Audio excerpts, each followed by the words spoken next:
Hey everybody, and welcome to another fantastic, inspiring Cosmic Sis-Stars Show with your hosts, Anne and Corrine, guiding you through the celestial currents of awakening and transformation. How about that?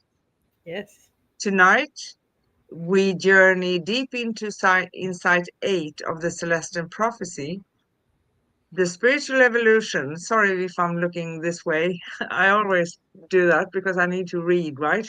My It's glasses. okay. Humanity stands at a powerful threshold, moving towards a higher state of consciousness. And this is so fitting into today's world, to be honest, where intuition, synchronicity, and soul connection are no longer mystical ideas, but everyday truths, something we live and Yes. walk with, right? Together, we'll explore how this insight reveals the energetic shift unfolding across the planet. And this has been going on for a long time, but now we are kind of coming to peak, right?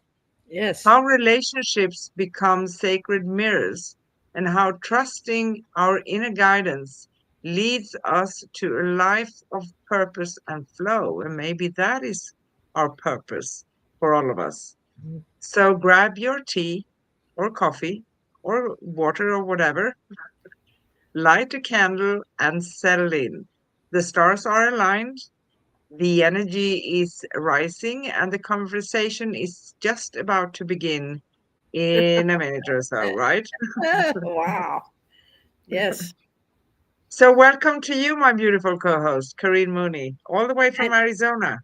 and good morning, day, night, um, and just a good 24 hours that we have to explore and practice all of these things that we have been so gifted with. And new possibilities all the time, just Always. around the corner. And today we have Wednesday, August 27th in US and Europe, and Thursday, August 28th in Australia. Our future always, right? And again, we will talk about the Celestine Prophecy Insight 8.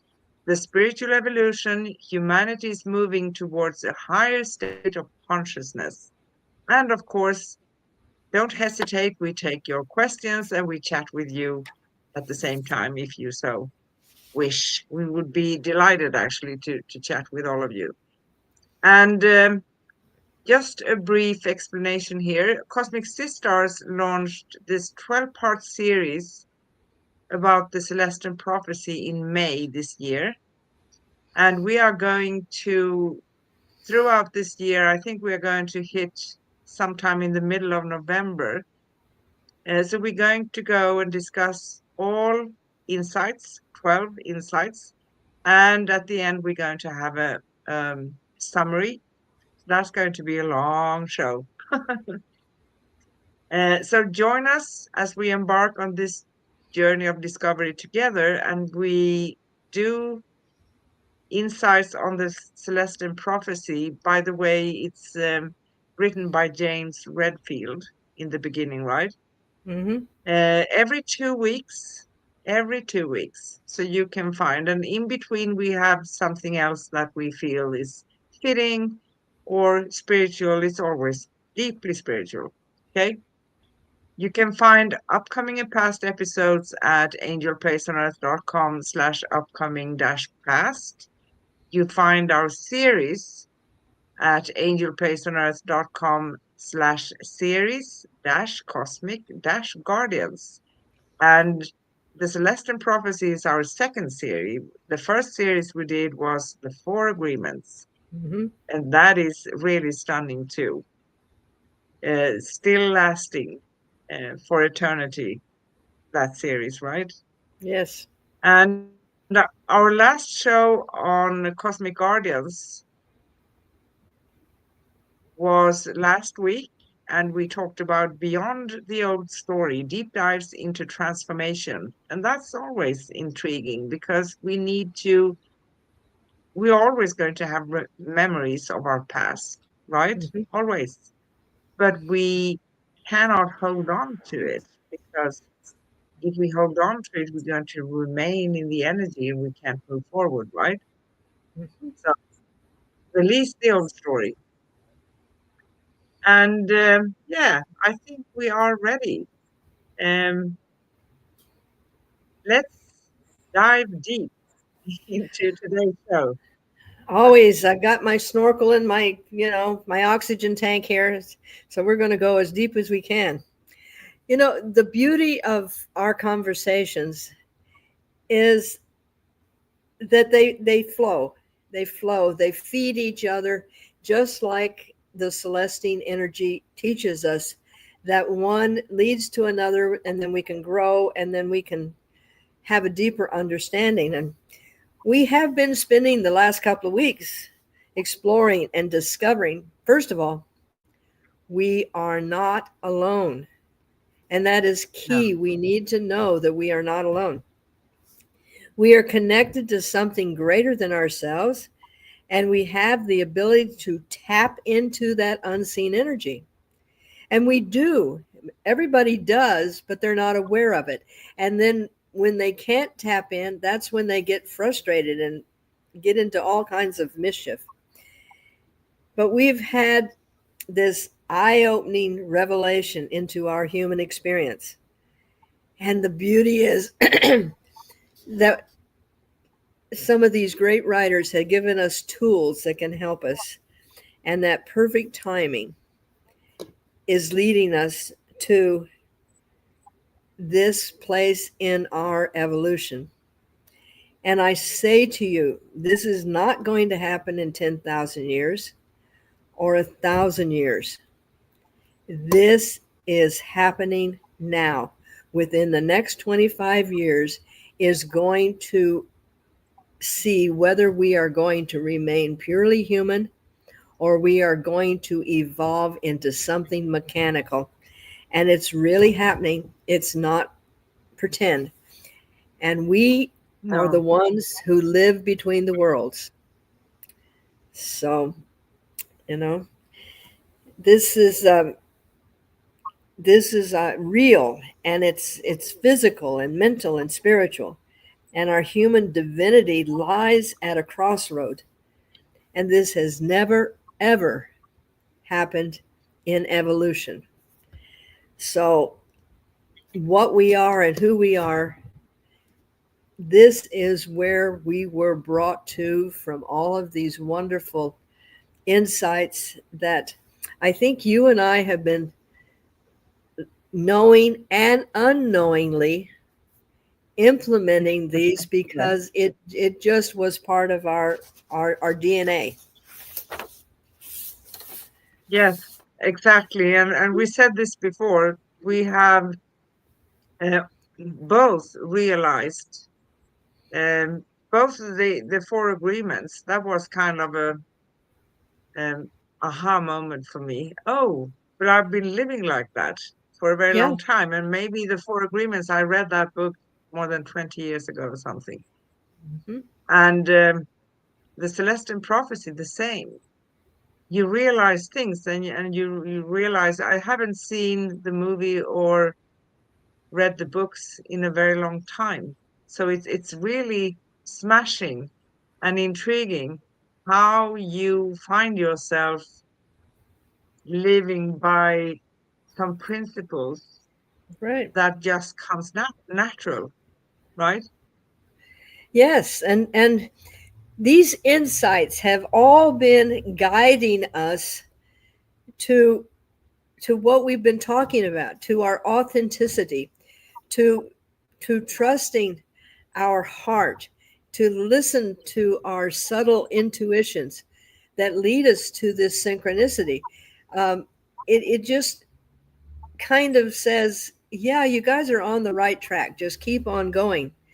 And when we experience a strong feeling and we listen to that intuition, we we may take a different path. We may talk to a different person, but at least we are open to the possibility that there's something greater that is giving us this little nudge.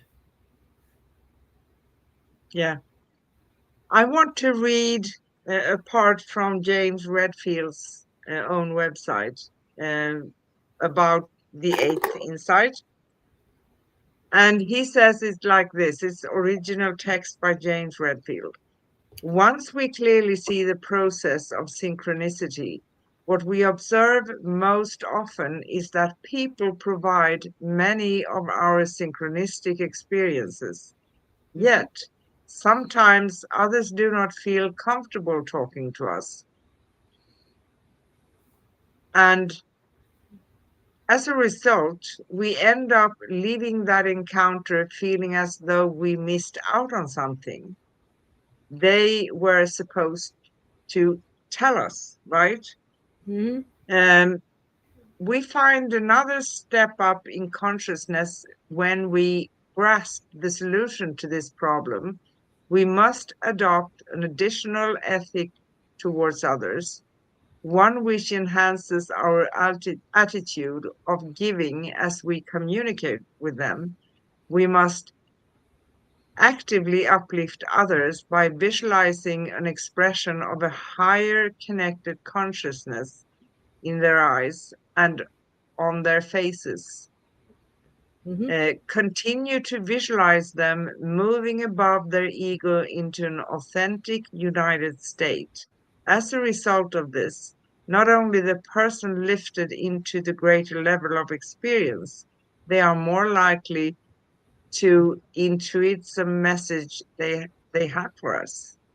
Yes. And that's kind of interesting. And yeah, living in a higher consciousness, but that also lifting up others instead of sitting on them, right? And that's totally the key, because it's like rescue breathing. If someone needs air and you're breathing in the air until they can breathe their air and then breathe the air out. And energy is that way. We need to be able to build it within ourselves. We need to be able to have it available for other people so they can find their own breath, their own energy. And um, it's a beautiful, beautiful circle of giving and receiving, as we talked about one time. The whole show was about giving and receiving, and it was interesting because Yes, exactly. I was teaching one of my students these principles, and we were she had read the book, and we were on our way up to her cabin in Payson, which is just north of Mesa, but it's mountainous up there. And we were in her cabin, and we got the urge for peach cobbler. Now, there is a little tiny town called Strawberry that makes the best peach cobbler. And for us to get there, we would have to drive back to Payson and then drive back up to Strawberry. And she said, I know that we can get to the highway from here, but it's just country roads, no signs, no nothing. So we thought, well, if you're going to practice what you teach, then you should practice by doing. So I said, well, let's have an adventure. So off we go, and rambling along this dirt road, not seeing any signs telling us where we're going. And this is before the days of GPS, folks, if you don't understand that there was a world without GPS. And we get to a fork in the road, and we go, okay, which way do we go? I mean, logically, if we're going to be going north, we would want to go on this road, but we're being drawn to this road. So we both looked at them, and we quieted ourselves. And pretty soon we saw that one road just looked different. It was brighter. It was as if it said, come play with me. And I go, well, we have a half a tank of gas. And I don't even think cell phones, we don't even think we had cell phones then. And so off we went in the mountains somewhere. And we had the intuition that was saying, This is the way to go. And we trusted this. And sure enough, out of about 30 minutes later, we found the highway that led us to this wonderful little town, and we had the most incredible peach cobbler. So I'm kind of one of these people that I like to play with what I've learned. you know, I don't just read about it and go, oh, well, that was interesting. I go, oh, let's see if it really works, and trusting. And that is brilliant. And I'm that one too. And now I'm going to talk a little bit because you mentioned it in different ways. Right. When Yes. you live from a higher consciousness and according to the insights, synchronicities, the flow, everything from your heart, authenticity, everything good, right? There's no need for a psychic, right? I'm Absolutely. diminishing my own work. Because here's the thing, if the past is gone and we just need to release it, we are always going to have memories, but that's a different story, right? We have Yes. the present moment, but we do create from this present moment. And in reality, everything we observe and see are signs for us. You could say signs, or they are mirrored from our inner Mhm. world, right?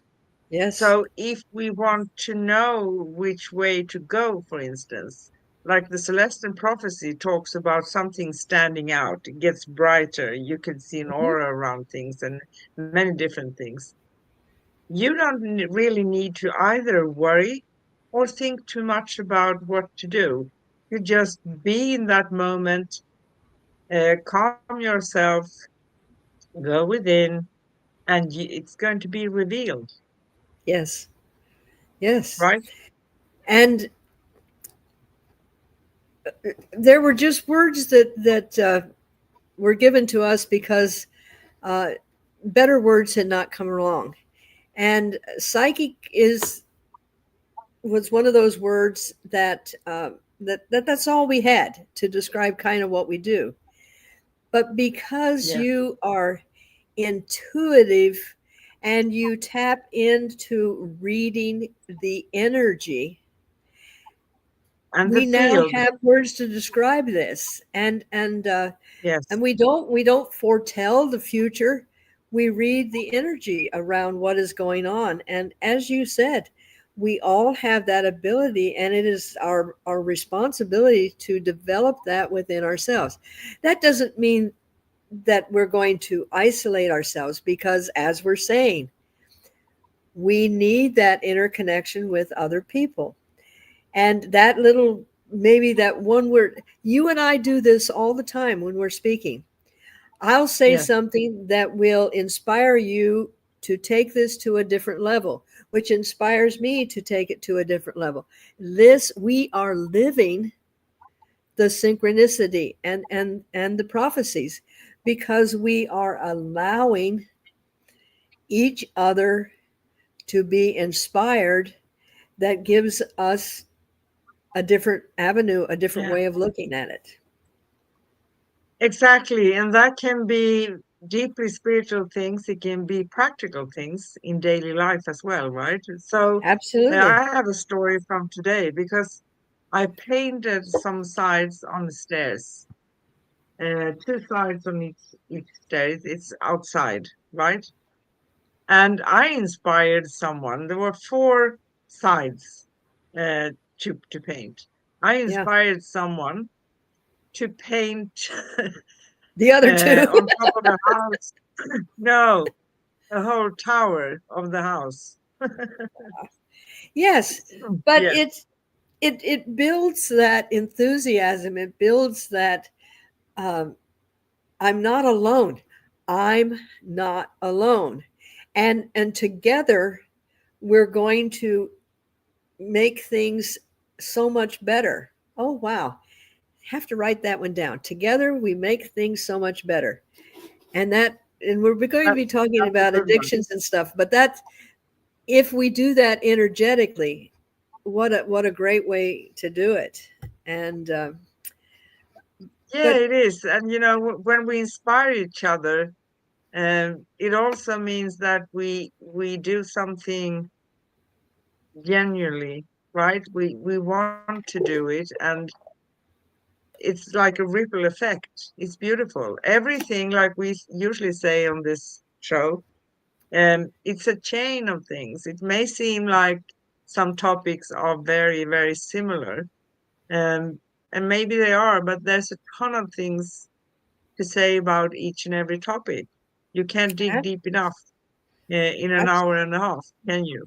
Right? no, no, and even as you and I sit here, it's interesting because yes, we kind of gave each other an idea about what the way we were thinking, and yet always after we finished the show, I'm going, where did that other 90% come from? It didn't come from this page that we have in front of us.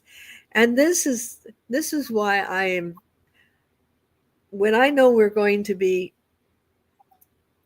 on air, I get so excited because it allows me to reach deep within a part of me that I didn't even know I had.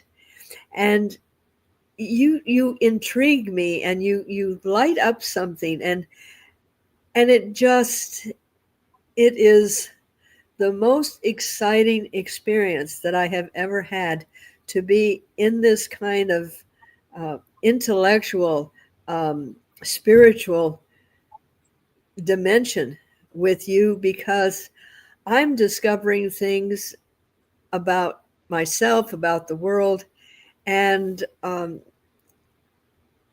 would never happen if you were not that catalyst, that inspiration.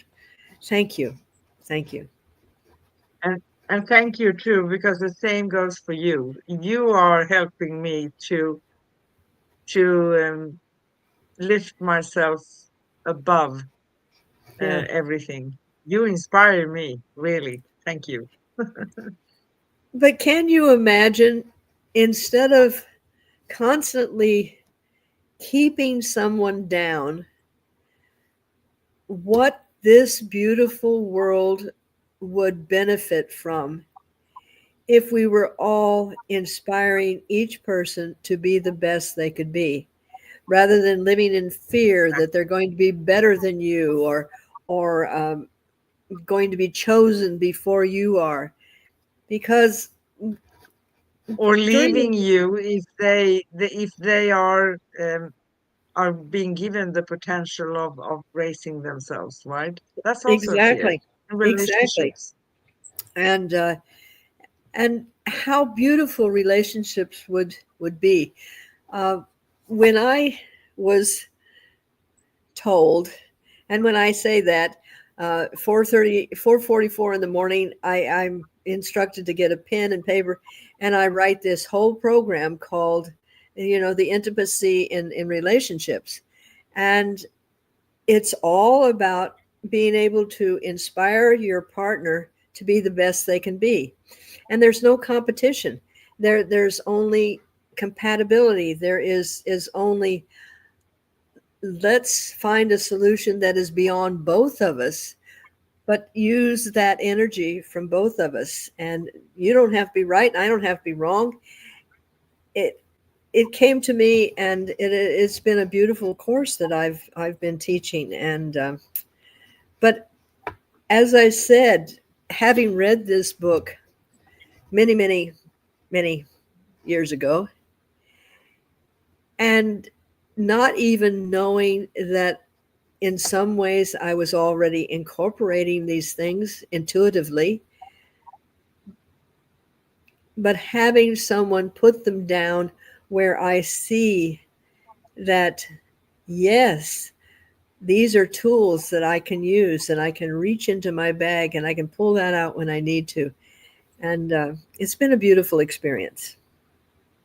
Yes, it has indeed. And by the way, sorry. I think I mentioned this many shows ago, but I started my conscious journey. Of course, I had lots of experiences before that. I call it my conscious journey because when you make a conscious choice, it's different than when you just go without considering, right? Hmm. So I consciously chose to explore the spiritual side of me and what's going on and what's coming and how this functions and everything. So I did start with the Celestine Prophecy, Hmm. Yeah. and I It, was caught immediately. it does give you a whole lot of possibilities and avenues to explore. One of the things that it really points out within the eighth insight is how important it is to start feeding your children energy so they can find their own way. Because if they are filled with energy, not things, not money, just being there to inspire them and allow them to develop into these wonderful human beings without needing to find ways to steal it from others. And it's very interesting because one of the things that is stated is to be truthful with your children. And Mhm. in this day and age, people, oh, well, we can't do that because, they're too young and everything else. But every child senses things going on. Even animals sense when the energy changes. Children don't maybe have the vocabulary to say, what the heck is going on? I'm sensing that you guys are this and this and this. But if you speak to them in terms that they can understand, they're going to be able to resolve things easier, and they're not going to be living in the fear. They're not going to live in the doubt. They're not going to live in the, well, I must be responsible for that. And I literally had no idea that I was practicing this insight in 1962 when my first child was born. And Jimmy was born with a congenital heart problem. He also had bones missing in his arms, which made it so this hand was bent over, but he had no control over his thumbs. And when he was 6 months old, he went in and had his first heart surgery. After that, many, many, many operations to straighten his hand out. And eventually, they took his index finger, removed the thumb, took the index finger, and put it here to give him thumbs. All of this surgery, this 11 years that he's going through this. Now, Jimmy would ask me, what was it going to be like? What was the doctor going to do? And I truthfully said, this is what they're going to do. This is what it may look like. You're going to have times where you're going to be wearing a cast. I was very as honest as I could with what he was able to understand. We built this incredible trust. Jimmy knew that I wasn't going to sugarcoat it. He knew that I wasn't going to, tell him that everything is going to be all right, son. I let him know so he was able to grasp what was going to go on. And it's like when the doctor told you what needed to be done with your leg. Yeah, Instead of saying, oh, well, I'm just going to take you in there and, I may cut you a couple of times, but you're going to be okay. You know, you want to know on the level that you can understand. yeah, Well, the beauty of this was that when Jimmy had outgrown his first surgery and the doctor said we need to go in and repair the heart, and it was not going to be just a simple little band-aid. And Jimmy as we were leaving the doctor's office, he looked up at me because he knew he could trust me and said, "There's a chance I might die, isn't there?" And I said, "Yes, that is one of the possibilities." Okay. Not that you are or you're not, but that is one of the possibilities. So we talked about it. We talked about what it would be. And he literally asked me, "If it happens, when would it be?" I said, "I don't know, but I don't think you'll get better and then it would happen." Then he says, "Well," he says, "what will it feel like?" And I said, "You'll be free. Your soul will be able to come and go wherever you need." I said, "We need our body when we're down here on earth, but after that, you're free."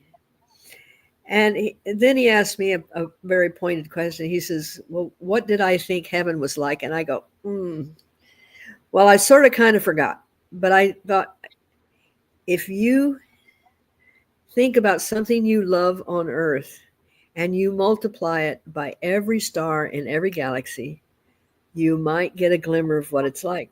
Okay, that's all he wanted to know. And he was very happy with the conversation that we had. And he did pass.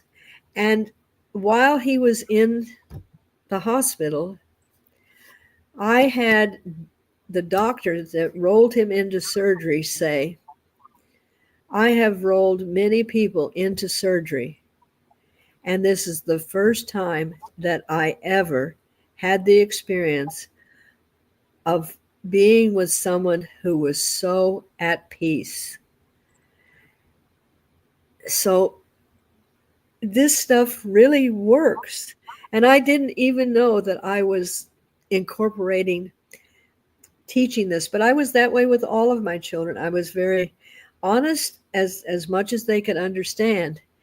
And they have all grown up to be incredible human beings. And in this day and age, to have all of your children having that kind of an attitude with the world and being able to function in the world, that's pretty amazing to have 5 out of 5. So thank you, James. Even though, you know, I didn't know that I was absorbing this as much as I did, but thank you for this No, insight. and it's always wonderful to realize when time has gone by, right? Oh, well, I do this, and I did it even before I knew what it was. So it's a sort of confirmation, and I think I want to add something to that because I grew up mostly with my great grandmother. She was born 1896. So Wow. I've been with the 1800s, the 1900s, and the 2000, right? Woo. Um, a little bit unusual, but fantastic. I love that. Uh, but I come from a very modern family. They were not old-fashioned or traditional in any way. And I was always treated like a person, even though I was small, right? Hmm. So everybody talked to me. They explained things. There are, as a child, there are levels of how much you can grasp and understand, of course, and the Right. wording, what what what you use to express it, right? But a few times when they took me somewhere else with people who treated me like a baby, I said, "What's going on here?" Um, I have memories from when I was around 2 years and older. So don't diminish children, guys, because many children, not everybody, but most children actually remembers a lot. They do understand. You can have conversations, show them respect, Hmm. and that they are a person. Uh, Make them do things as well together with you because they can, and that's how we learn. Instead Yes, of saying, "No, you're too small to do that, sit there and I do it for you." That's not the best recipe, in my opinion, right? That's my opinion. exactly. Um, because I've experienced it, and you did. the most wonderful thing for your son, because you know it's not treating children like they are stupid, because they are not. And if we treat them with that respect, they are going to grow up respectful adults. It's yes. And I was filling him with my energy, which allowed him to use his energy to find what level he was able to handle this. And this is what we are here to do. Um, our children do not belong to us. We are given different scenarios with different children to be able to give them the ability to be able to become wonderful, loving, caring individuals. And to think that they, first of all, owe us anything, they don't. We're teachers. And we earn, just like they earn respect, we also need to earn respect. We can't just say, respect me because I'm older.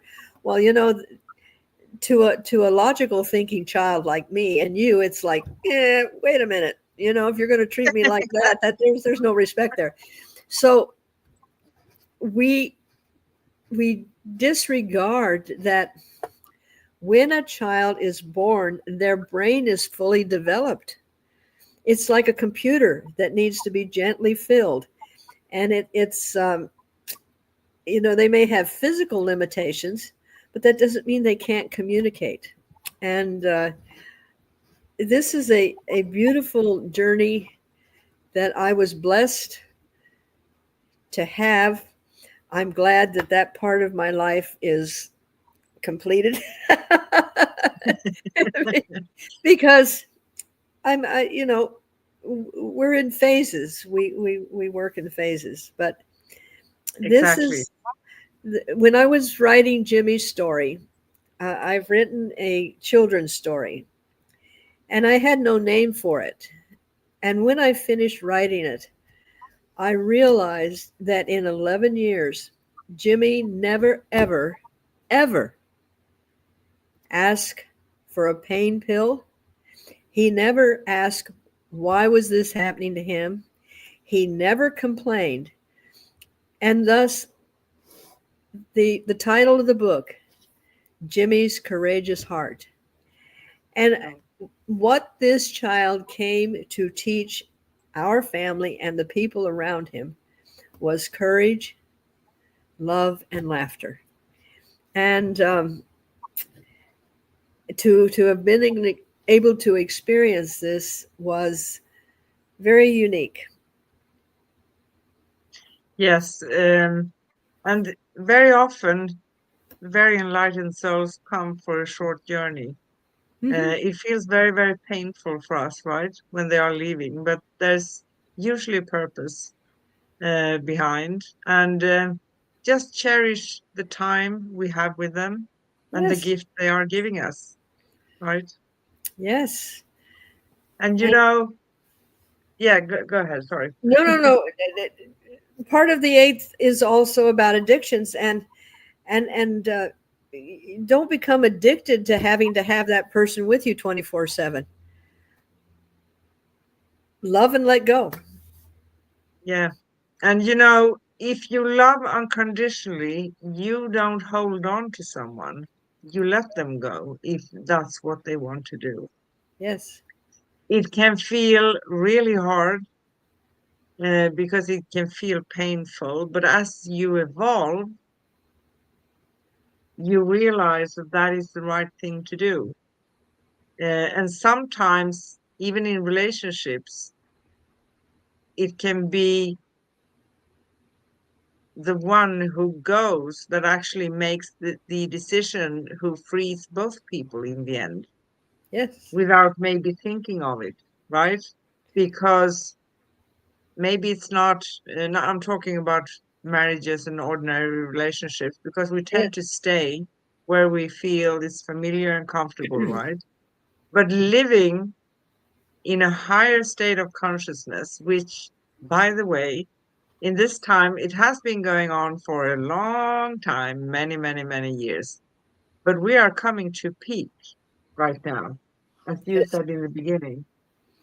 For from this point and the next 25 years is kind of important Very. for us because we need to. What am I? Am I made up of something like a computer or a chip or something else, or am I biological true being and a soul that uses this body, right? Yes. And so I think we will have to make our minds up about what we want because I want to mention Greg Braden's book, Pure Human. And he Absolutely. states, Yes. I heard him state in many, many, many of his videos that he's a scientist and he's very deeply spiritual.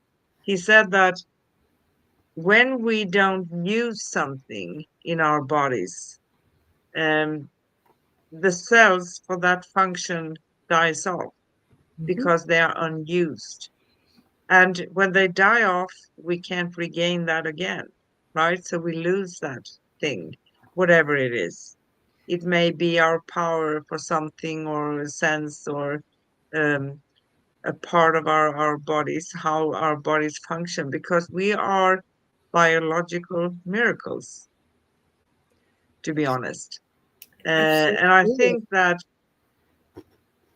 I asked this question many, many years ago, and I said to um, my other soul sister, we had also a radio together, right, Sue? And I Yes. said, I can't really understand this. Why?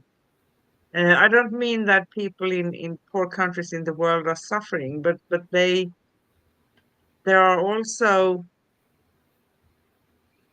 they don't catch the diseases that are unlogical for our part of the world, right? Yep. So I mean, I think that we bought into the modern system without thinking because it's very tempting, right? Yeah. Um, and having just going to the supermarket and not knowing what you put in your mouth, because it's the food contains so many preservatives and so many other things that Yes. we don't really realize.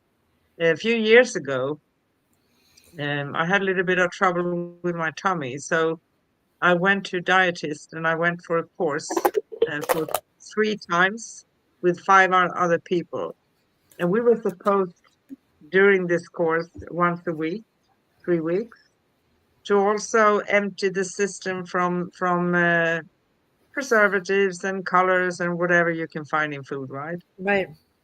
And I had an app and I went to the supermarket and I said, I don't know what I'm going to eat because you start to read what's on there.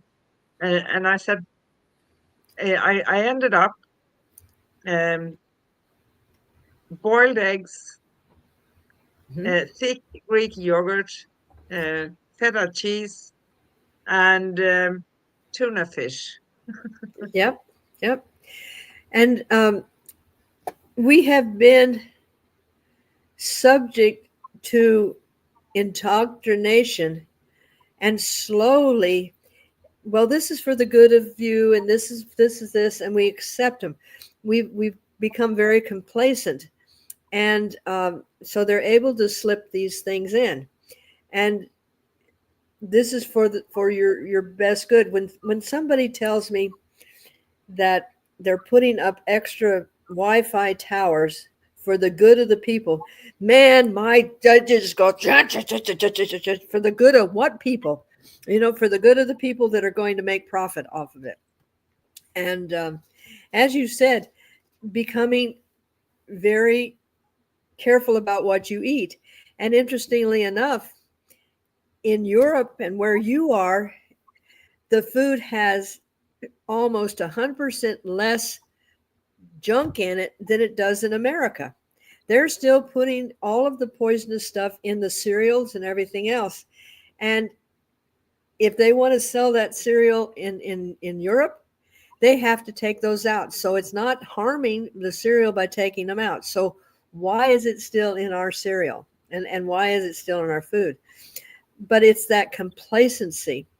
And this is causing us to be less human because we're getting all these additives and stuff like this. And this is a, Exactly. And you yeah, know, the benefit of Greece, Sweden is towards your country, right? Because it's very, very modern and people are buying into a lot of things. But anyway, in Greece, you can still find a lot of local products. And I'm also questioning processed food. I mean, why do I need to see advertisement for a vegetarian hamburger on the TV when I can eat the vegetables, can create it myself? That when I ex- know this yeah, is not processed, it's natural, it's good for me, right?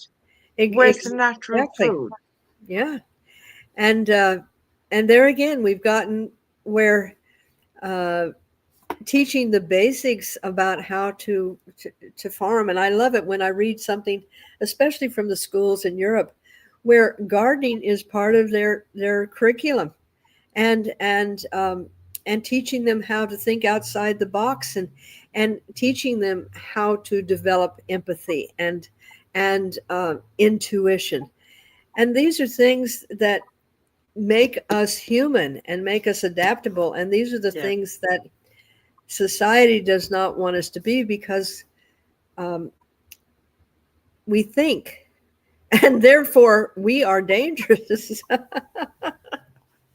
But exactly. But it's interesting yeah, when you were talking about relationships, and uh, it takes me back to when my ex went through mental pause. He was 40, and going through changes, and then he became involved with someone. And I literally sat down with the two of them and I said, I love him enough to let him go. And I realized that if I love him, I'm not going to suffocate him. Now, many years after our divorce, he wanted to, he said he was sorry for the way that it happened. And I said to him exactly what you said. If you had not had the courage to dissolve our marriage, I would have never been able to be who I am because I would have stayed there. I would have suffered. I would have endured because I'm loyal. But it gave me an yeah, opportunity to become who I am. So recognizing these things are not the end, but they could be a beautiful beginning. exactly. And you know, it is not about making hasty decisions or, you know, I'm having a fling, I found someone and I'm doing something on the side, and therefore I'm just going to scream and I'm going to end where I am. First Right. of all, when you have a fling or when you're attracted to someone else, that's a big sign that something is off in your Something current is wrong. relationship. So you Exactly. can pick and choose there. Do I want to work on it? Do I know how? Maybe you don't know how. Seek out some professional help then. That's one way of doing it. But if Yes. you want to continue, and a lot of people think that, okay, the grass is greener on the other side of the fence, right? Yep. Uh, but if you haven't dealt with your stuff, it's not going to be greener because the grass is greener where you water it, right? Exactly. Exactly. And that brings us to the rest of the eighth insight. And that is because it's energy that we're drawn to. If you're missing something that you see in someone else that you would like to have, and you're attracted to that person, and then you get together and then you start feeding each other in the beginnings, you know how new love is, and everything is just wonderful until one person starts to change or do something, and then the fear comes up, so then I have to be more aggressive to get that. It's not really a relationship where it's giving and taking. It literally is an addiction. You Yes. have to have your fix. You can't live without that other person. How many times have you heard the expression, he's my better half? Um, Yeah. I am, that person completes me. When Yeah. these words are being said, or somebody explained it, well, he has a broken wing, I have a broken wing, so together we can fly. Heck no, people. I want to have both my wings. I want the person I'm with to have both their wings so we can carry, the full load. I don't want to be half of a person. But that's where relationships have a tendency to really start breaking down, because when that person isn't living up to what you need, not filling your addiction, then you start getting aggressive or whatever you want because you're trying to hold on to it. So, Exactly. And controlling. A lot of people go into control because oh yeah, um, behind control there's fear. Because I fear losing the person. They change. Something changed here. What's going on? Right? exactly. Mhm. And when you're building your own energy, and then you are encouraging someone to build their energy, there is no competition. There is no fear that you're going to lose. Excuse me, I've got a little, I haven't lost it here. There's a fly that wants to play with me today. So, um, batting at that energy. Um, but it's true when we become our authentic selves, and when we learn how to balance our energies, we're not looking for someone to fill that space. We're we're there to encourage that person. And I, as much To, as to, to, co- I to adore you, and pardon. sorry, to complement each other. Exactly. And I adore you, and I see you, and but I want to bring out the best in you because you bring out the best in me. I'm not trying to emulate you. I'm not trying to be you, because I'm benefiting from you becoming bigger and better and wonderfuler, because then I can be bigger and better and wonderfuler. You like that word? Yes. And Wonderfuler. that's, yeah, that's perfect. And um, I think that, when it is about living from a higher consciousness, right? Hmm. Having the courage, letting go of the old way of living, because the old way of living contains all of those things we have been taught. This is how you should be. You should obey this thing. This is what you do. If you marry, you're supposed to be there forever. Um, and I don't believe in that either, because it depends on what you find out during the journey, right? Yep. So it depends on the intention why you stepped into the relationship or marriage or whatever it is, right? From the very start. And there's no such a thing in my perception as finding your other half, because we are already complete, as you said, and as complete beings we can lift each other and we can progress, right? Hmm. Who wants to, and this is an interesting question, because I talk to a lot of people that ask me, and I don't diminish anyone, but I many times I hear the question, they want to find love, and and then they have some criteria for that person, right? And then they have some details, and then they want some looks. They don't want that person to have any backpack or baggage behind them, right? Oh But yeah. they have. So why not work on yourself first to be that which you want to attract? Beautiful. Beautiful. Um, I guess I came into this world with a knowing that not everyone was aware of. We all come in with it, but I think it became very much aware that I was a little different. And after my divorce, the first time that I dated, I realized that I was having a tendency to find the same type of personality and not even knowing that. And I stepped aside and I said, I need to find me before I just keep trying to find somebody that I'm going to be compatible with, because I guarantee you that in a while the same scenario is going to come up. So I took time doing my homework.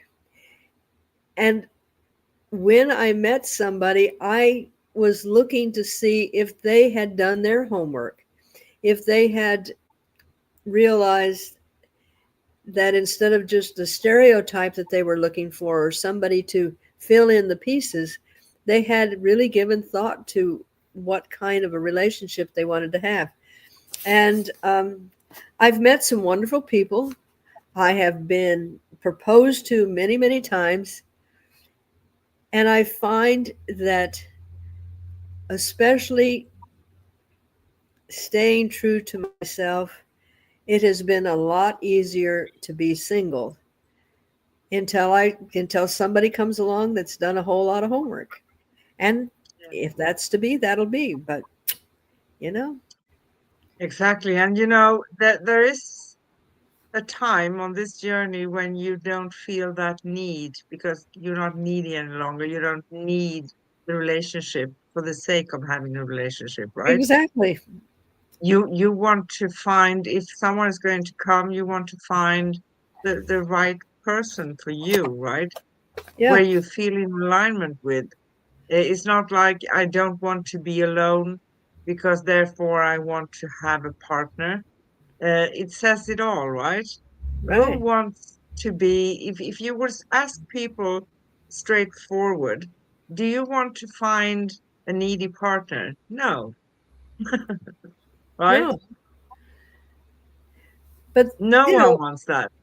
yeah, but you've got to clean house and start becoming authentic. When you're authentic, it's amazing the beautiful people that you meet that you never would have even given a second thought to.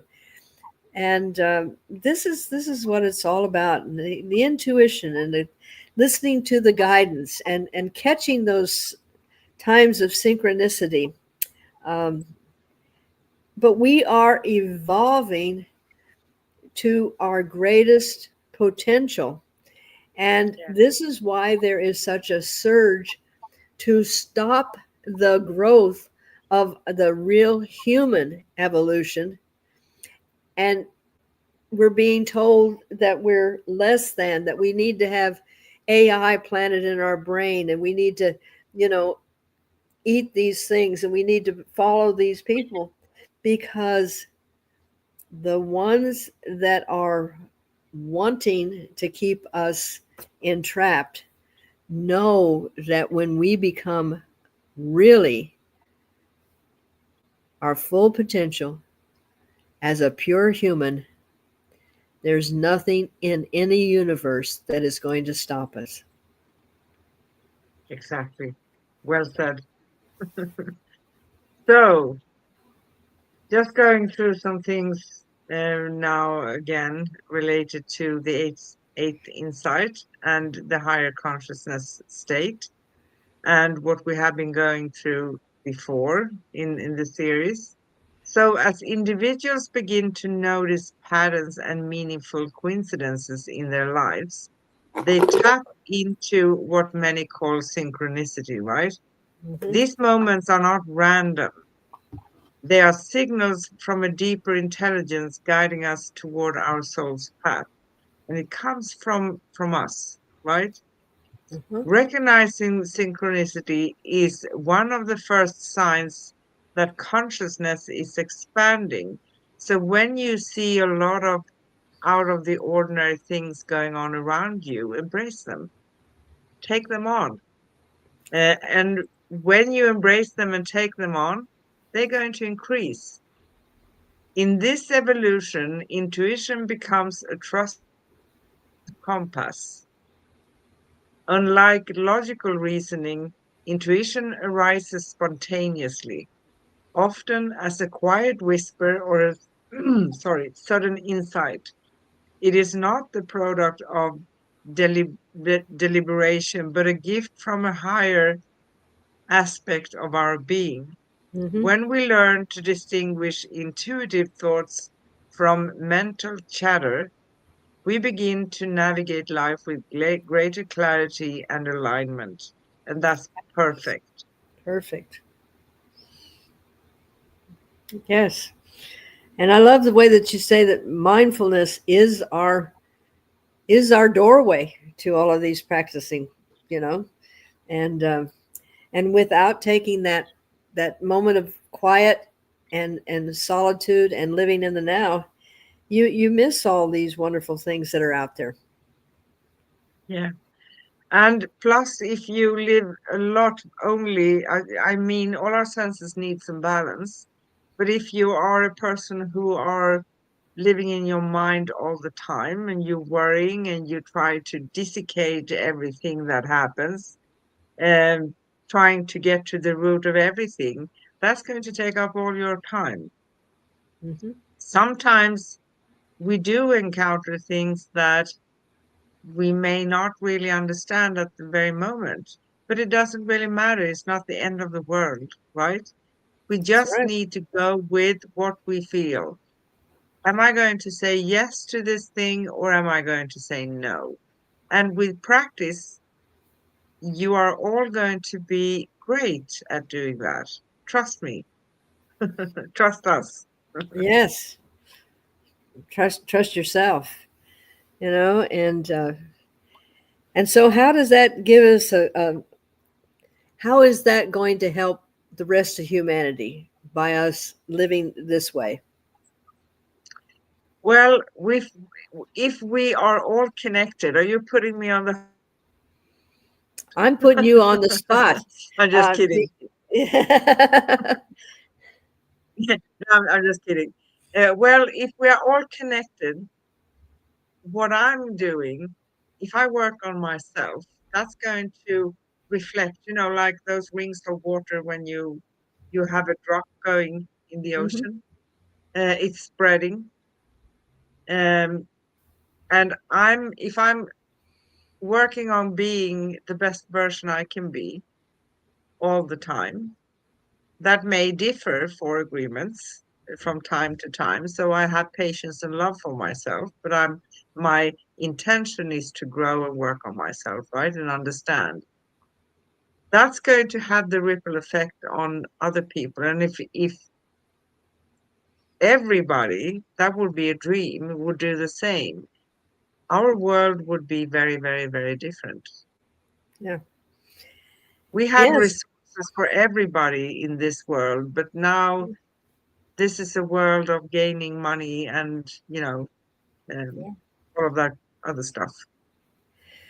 But I love the way that you say that the shift is very visible because we're seeing more holistic healing, conscious living, and the pursuit of inner peace. And Yes, and I think you and I are doing exactly what you said here. We're kind of questioning the old paragrams, and asking people to seek beyond those limitations. yeah, and many these days are talking about the critical mass, and the critical mass actually, for me, means that when enough people are becoming aware, awakening. For me, awakening is the equal with becoming aware of things, questioning things, Yeah. working on ourselves, making different choices. That's how we can change the world we live in, right? Yep. Yep. And viva la spiritual revolution. And Yes, I have a question for you actually. Are you up oh, for being in the hotspot? oh, you know I love it. I protest, but I love it. So here we go. 5 questions to ponder about when it comes to Inside Eight, the spiritual evolution. Okay. What synchronicities have shown up in your life recently, and what might they be guiding you toward? You really like to pin me down here. Um, I think because I am so connected to living in that synchronicity that they come and then they evolve, and it's not like one big aha moment. Um, they're just they're little guidances that allow me to navigate through what I have to do. Like I will have a sense about maybe I need to follow through on something. And when I follow through, it leads to a bigger incident where I need to spend more attention on something else. Um, so that's really a difficult one to pin down. And I will throw that one back at you. I mean, there have been big aha moments in my life. There have been big, like my intuition to say to my ex, I love you enough to let you go and let him go. And literally let him go. I didn't dream about he's going to come back and he's going to see the light and she's going to treat him bad. No, I let him go. And that changed my life dramatically. Uh, the conversations that I had with my son Jimmy, that dramatically changed our life because I was listening to a higher intuition. So those are big aha moments. But now, because I live in that world, I realize, okay, read the signs and go this way. Yeah, Don't buck your heads and go that way. And when something becomes amiss, like my air conditioner going out in the middle of the summer, I realize that that's okay because it is allowing for something greater to happen. Because maybe it would have come at a worse time. Maybe there would have been a situation where, when we did have a storm, that would have caused me a fire. I don't know. So I accept that as a synchronicity that's saying, okay, now you're going to be inconvenienced for a little while, but this will lead to something else. And yeah. I think when you get in that flow, it's hard to not know that you're in the flow. Exactly. And my answer to that question would be similar to yours, actually. I've been going through so many things.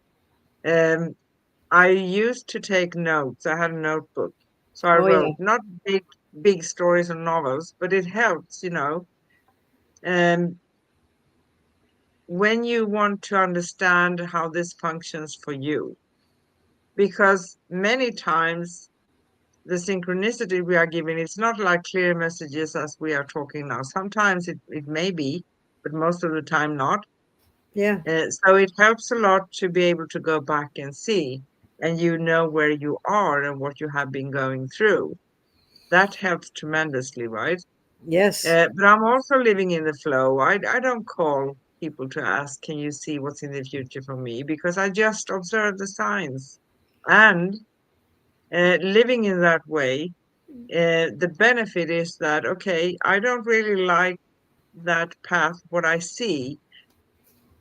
I thought maybe a month ago or a year ago that that's something that a path I wanted to take. But when I'm starting to walk it, I understand that, okay, there are some things here, I dislike them. So I correct my path. That's right. Um, it's absolutely beautiful. There's nothing else like it. Okay. Synchronicities of all kinds. Um, Basically all the time. It's a daily thing, Yes. living in the flow. Yeah. So Yeah. next question. Okay. How do you distinguish between intuitive guidance and mental chatter? Um, that one actually is a little bit more easily related to intuition. The way that I feel intuition, it's almost like a hug. It's like a gentle. Why don't you look at things in this way? When I get into mental chatter, it's, oh my gosh, I got to do this now. What am I going to do? Where is this going to come from? When is the air conditioner man going to come? How am I going to get this done? And that keeps me completely scattered. Where intuition kind of wraps itself around me and says, we're giving you the energy to be able to aspire to what you need to do. And being in that calmness allows me then to see that, oh, well, if I do this, it's going to eliminate that situation. Or if I do this, it's going to eliminate that. Where when I'm in that mental clatter of, oh my gosh, and everything else, why is this happening to me? You get nowhere. Is No. that help? Plus, yes, plus a lot of worry about things, and you question things sometimes where there's no need, Yes, unnecessary knowledge, so to speak, exactly. right? Yeah. Yeah. So, next question. In what ways do your relationships reflect your spiritual growth or areas needing healing? Wow, Another good question. that is a multi-dimensional uh, conversation there. I think when you are in a relationship with anyone, not necessarily a love relationship, but mother child, teacher, student, any of these relationships, if again you are coming into that relationship from a higher consciousness of understanding that I need to be able to allow them to see their own potential as I am growing in my own potential, then we will both aspire to something bigger and better. If we come into a situation where I start finding that I'm just hitting my head against the wall, and this does happen a lot of times, even with my clients, and I realize that at this particular time, this is all that they're going to be able to absorb, and that's okay. I meet them where they are. And then I realize that they're going to have to do their homework before then we can work again together. And I don't take that personally. I allow them to find their space, and then we can go back to having a relationship. And I apologize. That seems to be, it didn't seem to be very focused, but I think reflections, I mean, they give us an opportunity to mirror what we need to see in ourselves, and also understand that that other person is on their journey, and have the loving ability to let them do what they need to do without screaming and hollering and taking it personally. Yeah, exactly. And I think that's beautifully said. Um, I used to be, when I was young, a person who had the aim to fix everything, relationships and stuff. Yep. Uh, and in my journey, I relearned not to do that. Yep. And at a certain amount, no, and under a temporary period of maybe a few years, to be honest, um, I was angry about certain things, right? But that was a part of releasing. So maybe Hmm. I had to see because I pushed myself, talking many, many years back now, I pushed myself very hard um, because I am understanding.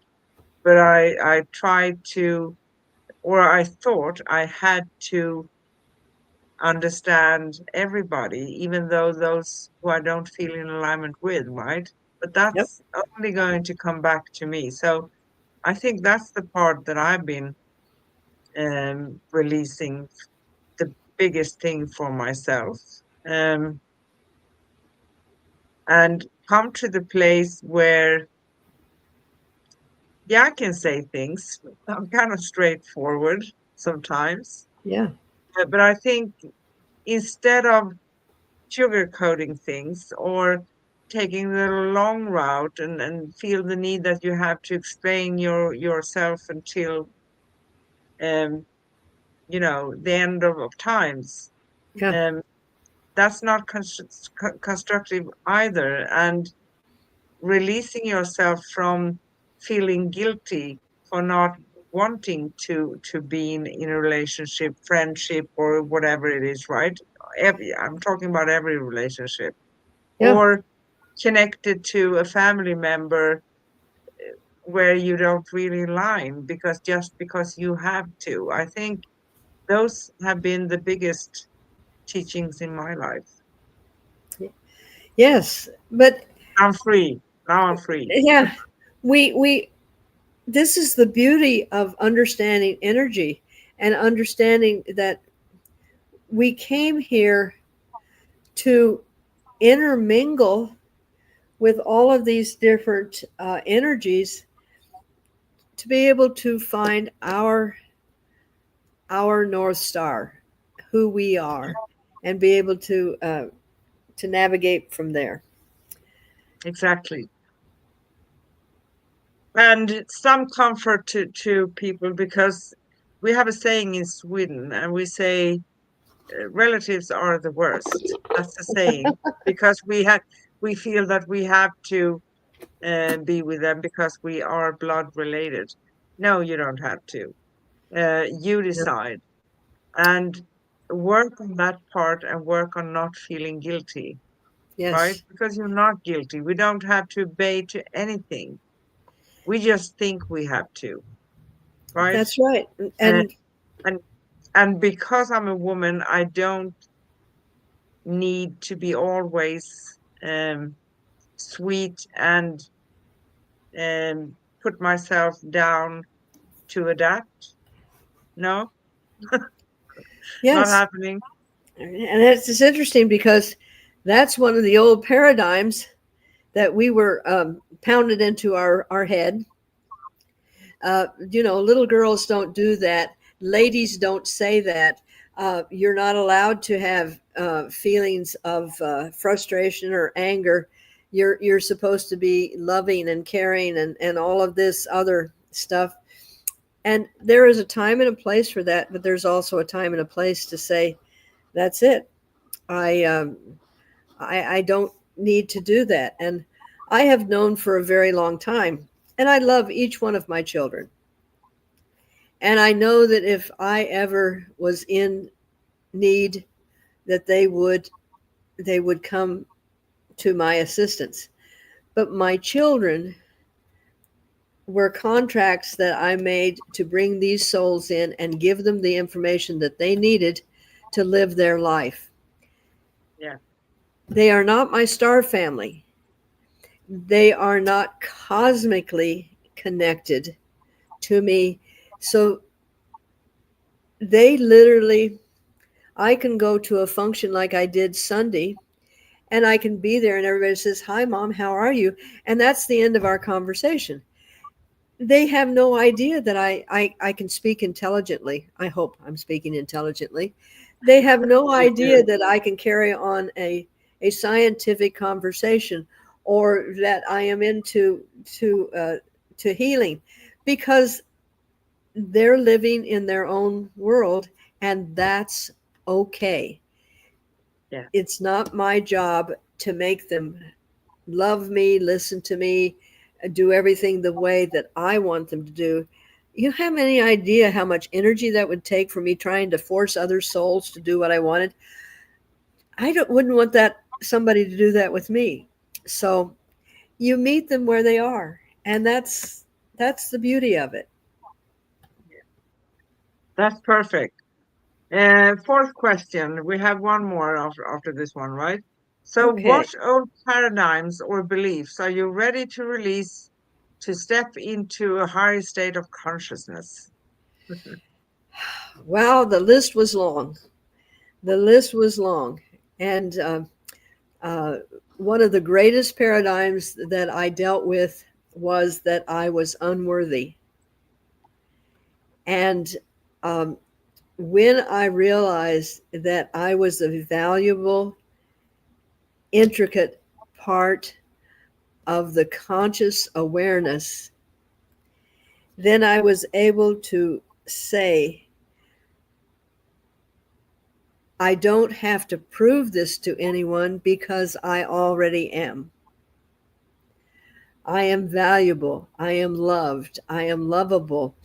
I am an intricate part of a greater being. And by being able to do that and get past those doubts and fears and programs that I had been fed, it was easier and easy to be able to step into the higher consciousness, to understand that what is beyond the body, the oneness, the field, the where 90% of everything is happening, that I can and always do tap into. And I still am having this human experience, and I still get frustrated, and I still use a few words that aren't very ladylike. But in this human experience, part of that is to help prepare me for when I am working with someone who is dealing with maybe these issues. And I must have said, hey, I'll experience all this stuff. So I will be the greatest person to be able to, so just, pour it on me. And so it's like, okay, how are you going to handle your AC, your air conditioner going out when it's, uh, you know, 120 degrees outside, and your house can only cool down to about 90, and you go, you know, and then this breaks or that happens, and then your physical body is saying, you should have taken better care of me. But these are all part of my personal experience. But that Yes, does not disallow me from being able to tap into the real out there, which is the conscious, the higher consciousness. beautiful. And last question. How can you cultivate more mindfulness in your daily life to stay attuned to the present moment and its messages? And that's a piece of cake for you, I know.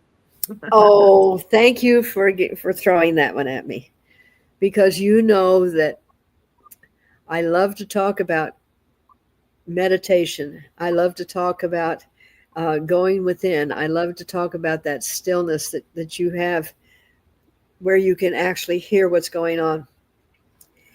And I love to be able to say that doing that in your daily life does not have to, you don't have a special room for it. You don't have to sit in a special position. You don't have to have special clothes. You can be mindful sitting I love to sit in my backyard because I do a lot of gardening. I love to sit out there in the morning and just be still. And even though I'm not going home, home, home, home, I am in full meditation. I am in meditation when I am starting to prepare a meal. I get quiet. I get connected because I want that food that is going into my body to be lovingly prepared and not just and believe me, I do grab the fast food every now and then. I am an American. I will go to the fast food place when I get the urge. However, when I am really wanting to be in that serenity, you can do that as you're walking from place to place. You can do that when you're doing the dishes. You can do that when you're mopping the floor. Instead of, oh geez, gotta do this, you can just be in the quiet and notice the strokes that you make with and artistically clean the floor. You can Yeah, bring that stillness into every moment in your life and and do it with flair. exactly. And that is fantastic. It's beautiful because we don't need all these things we think we need. Um, like you, I'm yeah, painting today in my own world. That's a beautiful thing for me without stress, Yes, because I can't do it fast anyway, right?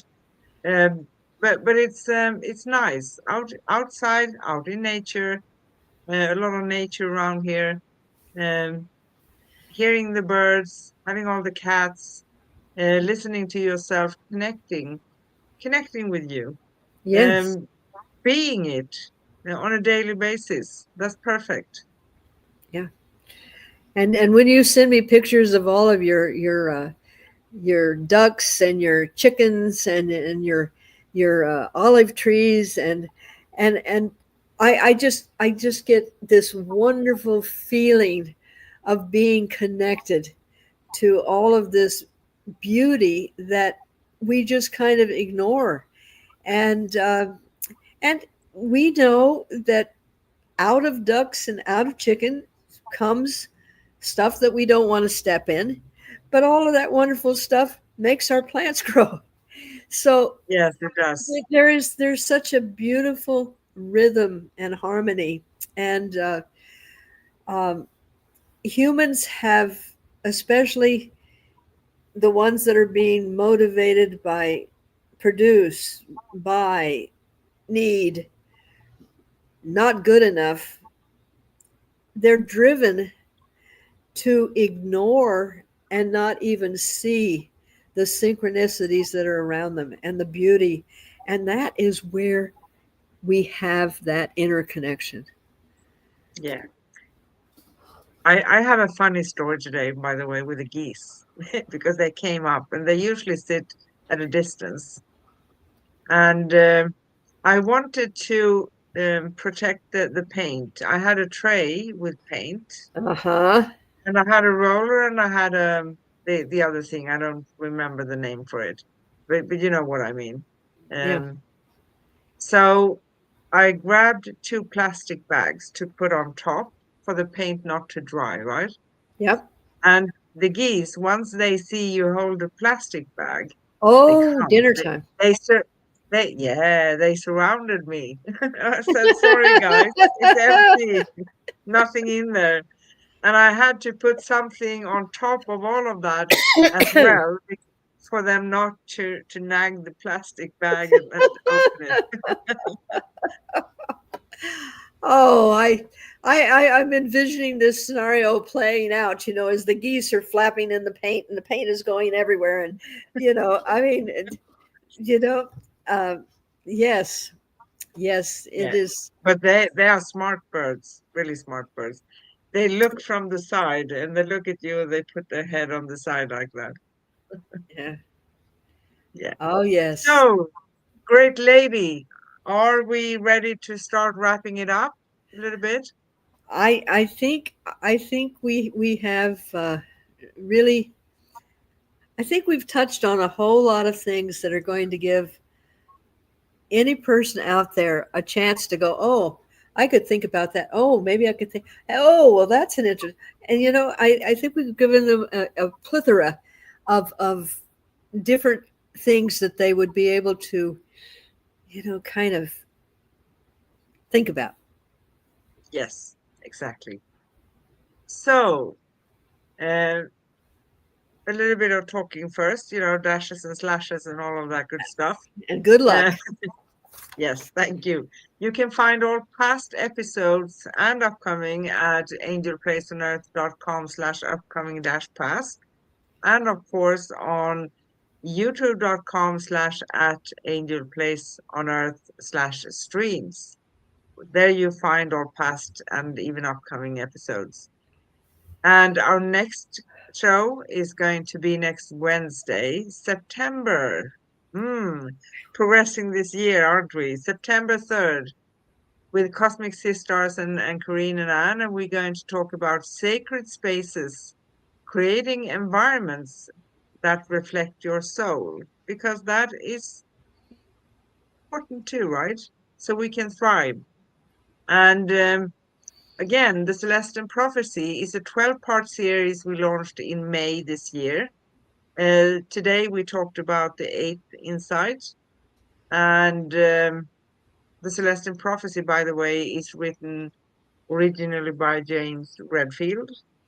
And we are doing all of these insights this year. And we end it with a summary at the end. So every 2 weeks, you are going to be part of a Celestine Prophecy Insight. If you wish to, we hope you do. So find upcoming and past episodes at, again, angelplaceonearth.com/upcoming dash past and our series at angelplaceonearth.com/series dash cosmic dash guardians. And we go live for you every Wednesday in US and Europe, and that is going to be Thursday morning in Australia. Sorry, guys, but you are our future, right? um, and let me see. So, as we close tonight's cosmic circle, remember the journey toward higher consciousness is not a destination, it is a dance. A spiral of synchronicity, intuition, and soul led evolution. Thank you for sharing this sacred space with us, for opening your hearts, and for daring to evolve, which we do hope we have inspired you to do. Whether you're tuning in live or catching the replay, know that your presence ripples through the collective awakening. Until next time, stay curious, stay conscious, and keep shining your light. We see you, we hear you, we honor you, and we appreciate you. Yes. With love from Anne and Corinne on the Cosmic Sis-Stars Show. Yes, please. What do you say, Corinne? And I said all of the things that you said because I do see everyone out there. And I want to add, with that love, to add laughter. Laughter is Yes, the lubricant that gets us through the day. it is. Thank you. Thank you, everybody. Bye bye. Bye.